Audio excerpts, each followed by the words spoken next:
Mumbai city के अंदर cancer patient इतना normal हो गया अध्यक्ष महोदय। मेरा ऑफिस में डेली 15 से 20 कैंसर पेशेंट आ रहा है अध्यक्ष महोदय।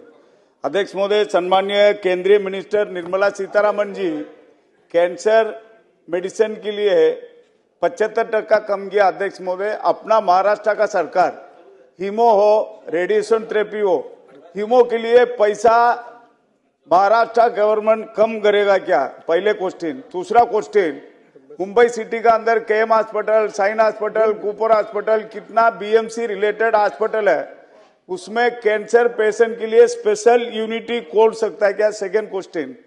तीसरा क्वेश्चन अध्यक्ष महोदय, ये कैंसर कहां से आता है? तो बहुत कारण है। मेन कारण है मुंबई सिटी का अंदर चाइनीज कितना बेचता है, चाइनीज होटल छोटा छोटा, उसी में अजिनोमोटो बोल की एक नमक यूज करता है अध्यक्ष महोदय। वो नमक से कैंसर 75% शुरुआत होता है अध्यक्ष महोदय। ये मंत्री महोदय ये कंट्रोल करेगा कि नहीं? धन्यवाद। अध्यक्ष महोदय, सन्मान्य सदस्य कॅप्टन साहेबांनी जे काही सूचना मांडल्या त्या मंत्री सूचनांमध्ये महोदय देतात उत्तर, त्यांचं झाल्यावर तुम्ही द्या, बोला।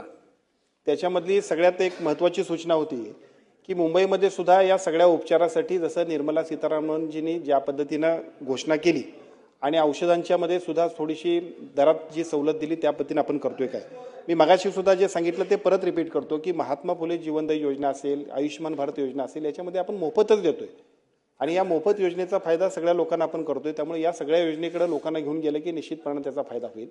आणि दुसरा मुद्दा आपण सांगितला की ज्या पद्धतीची केमिकल्स वापरली जातात एकूणच सगळ्या आपल्या चायनीजच्या दुकानामध्ये असेल किंवा आता सर्रास सुद्धा वापरले जातात, एका बाजूला एफडीए असेल, दुसऱ्या बाजूला आम्ही असू किंवा सगळेच आपण लोकप्रतिनिधी सुद्धा याच्याबद्दल अवेअरनेस करणं गरजेचं आहे। आमच्या आरोग्य विभागाच्या वतीनं सगळ्या लोकांना त्याच्याबद्दलच्या सूचना आणि त्याच्याबद्दलचा अवेअरनेस